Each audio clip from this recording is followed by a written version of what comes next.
اعوذ باللہ من الشیطان الرجیم بسم اللہ الرحمن الرحیم۔ آصف اسلامک ٹی وی کے پیارے دوستو، السلام علیکم ورحمۃ اللہ وبرکاتہ۔ اللہم صلی علی محمد وعلی آل محمد کما صلیت علی ابراہیم وعلی آل ابراہیم انک حمید مجید۔ اللہم بارک علی محمد وعلی آل محمد کما بارکت علی ابراہیم وعلی آل ابراہیم انک حمید مجید۔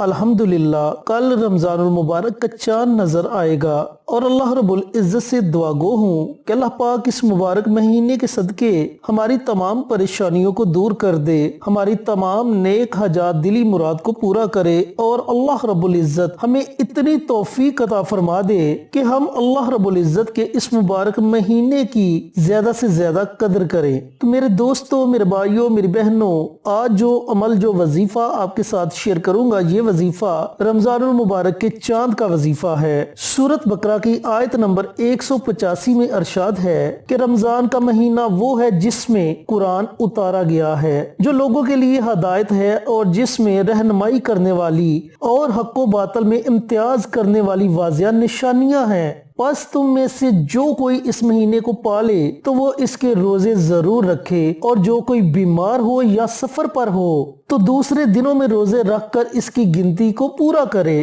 کیونکہ اللہ تمہارے حق میں آسانی چاہتا ہے اور تمہارے لیے دشواری نہیں چاہتا۔ حضرت انس رضی اللہ تعالی عنہ سے روایت ہے، انہوں نے بیان کیا کہ میں نے رسول اللہ صلی اللہ علیہ وآلہ وسلم کو فرماتے ہوئے سنا، رمضان المبارک کا مقدس مہینہ آ گیا ہے، اس میں جنت کے دروازے کھول دیے جاتے ہیں اور دوزخ کے دروازے بند کر دیے جاتے ہیں، اس میں شیاطین کو جکڑ دیا جاتا ہے۔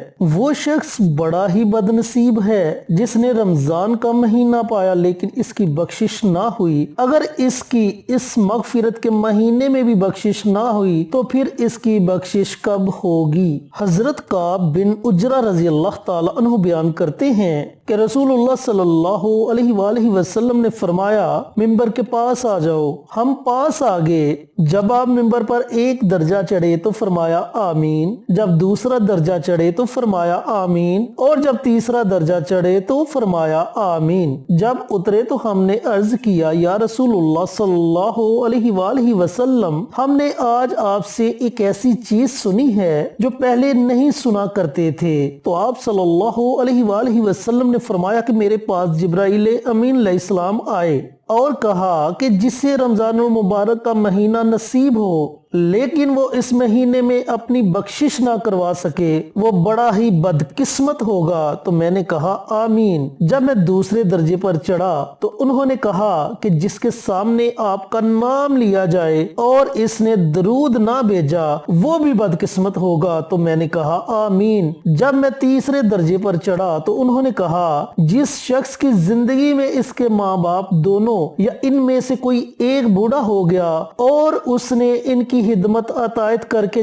جنت حاصل نہ کی تو وہ بھی بدقسمت ہوگا۔ تو میں نے پھر کہا آمین۔ تو میرے دوستوں، میرے بھائیوں، میری بہنوں، کتنی زیادہ فضیلت ہے رمضان المبارک کی۔ چینل پر نئے آنے والے دوستوں سے گزارش ہے کہ چینل کو سبسکرائب کر کے ساتھ گھنٹی کے بٹن کو دبا کر آل نوٹیفیکیشن پر کلک کر دیں تاکہ میری ہر نئی آنے والی ویڈیوز کی اپڈیٹ آپ تک بر وقت پہنچتی رہے۔ جزاک اللہ۔ میرے دوستوں، میرے بھائیوں، میری بہنوں، کل ہفتے کا دن گزرنے کے بعد جو رات آئے گی اس رات کو رمضان المبارک کا چاند نظر آئے گا۔ اس چاند کو دیکھ کر آپ نے یہ عمل کرنا ہے۔ اس کے بعد آپ اللہ تعالیٰ کی بارگاہ میں جو بھی دعا مانگیں گے اللہ تعالیٰ آپ کی دعا کو سنے گا اور قبول کرے گا۔ یہ عمل، یہ وظیفہ قرآن پاک کی سب سے چھوٹی سورہ مبارکہ سورۃ الکوثر کا وظیفہ ہے، اور سورۃ کوثر کی فضیلت میں بارہا ویڈیوز میں بیان کر چکا ہوں اور بار بار کر چکا ہوں کہ یہ مبارک سورت آپ جس مقصد کے لیے بھی پڑھیں گے اللہ تعالیٰ اس میں آپ کو ضرور کامیابی عطا فرمائے گا۔ اب وظیفہ پڑھنے کا طریقہ کار اچھی طرح سن لیں اور سمجھ لیں کہ اس عمل کو، اس وظیفے کو آپ نے پڑھنا کس طریقے سے ہے۔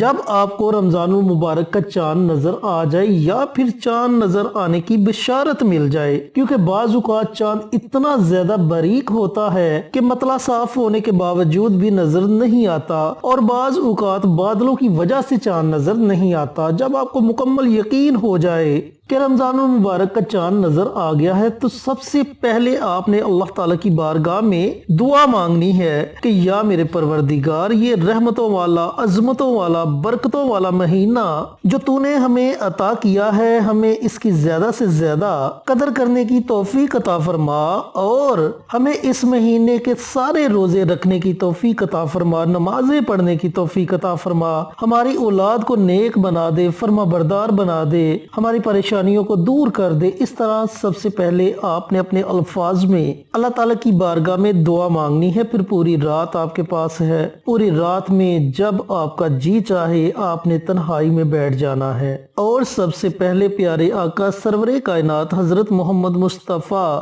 صلی اللہ علیہ وآلہ وسلم کی ذات اقدس پر درود پاک کا نذرانہ پیش کرنا ہے۔ اب درود پاک کی بھی کوئی شرط نہیں، جتنا آپ چاہیں درود پاک پڑھ سکتے ہیں، 1 مرتبہ پڑھیں، 3 مرتبہ پڑھیں، 5 مرتبہ پڑھیں، یہ آپ کی اپنی مرضی ہے۔ اس کے بعد آپ نے 33 مرتبہ سورۃ الکوثر کو پڑھنا ہے۔ اس کے شروع میں ہی آپ بسم اللہ پڑھیں، اس کے بعد آپ بنا بسم اللہ کے سورۃ الکوثر کی تلاوت کر سکتے ہیں۔ جب آپ 33 مرتبہ سورۃ الکوثر کو پڑھ لیں تو آخر میں آپ نے پھر نبی کریم صلی اللہ علیہ وآلہ وسلم کی ذات اقدس پر درود پاک کا نذرانہ پیش کرنا ہے، اور پھر آپ نے اپنے ہاتھوں کو اللہ تعالیٰ کی بارگاہ میں اٹھا لینا ہے۔ اگر آپ نے اپنی اولاد کے لیے یہ عمل کیا ہے تو اولاد کے لیے دعا مانگے۔ اگر گھر میں پریشانی ہے، تنگ دستی ہے، اسے دور کرنے کے لیے آپ نے یہ عمل کیا ہے تو اس کے لیے خصوصی دعا مانگے۔ اگر آپ مقروض ہیں، قرض کی دلدل میں ڈوب چکے ہیں، تو قرض سے نجات کے لیے آپ یہ دعا مانگیں۔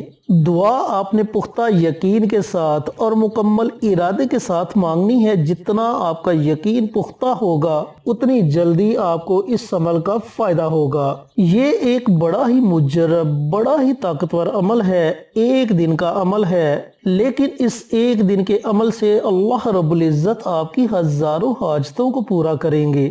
آپ کے ہر کام میں آسانی پیدا ہو جائے گی، اور جب اللہ تعالیٰ کسی کے کام میں آسانی پیدا کر دے تو پھر اس کام میں کبھی بھی رکاوٹ نہیں آتی، وہ کام ضرور پائے تکمیل تک پہنچ جاتا ہے۔ تو میرے بھائیوں، میری بہنوں، بہت ہی آسان عمل ہے، بہت ہی طاقتور عمل ہے۔ رمضان المبارک کا چاند دیکھ کر اس عمل کو ضرور کریں۔ اللہ تعالیٰ سے دعا گو ہوں کہ اللہ پاک یہ عمل میرے محترم بھائیوں کو، میری بہنوں کو پڑھنے کی توفیق عطا فرمائے، اور صدقہ جاریہ سمجھ کر دوسروں کے ساتھ شیئر کرنے کی توفیق عطا فرمائے۔ پیارے آقا کی پیاری پیاری سنتوں پر عمل کرنے کی توفیق عطا فرمائے، 5 وقت کا نمازی بنائے، صراط مستقیم پر چلنے کی توفیق عطا فرمائے، آمین۔ انشاءاللہ پھر کسی نئی ویڈیو کے ساتھ، اچھے وظائف کے ساتھ آپ کی خدمت میں حاضر ہوں گے۔ تب تک کے لیے اجازت دیں۔ السلام علیکم ورحمۃ اللہ وبرکاتہ۔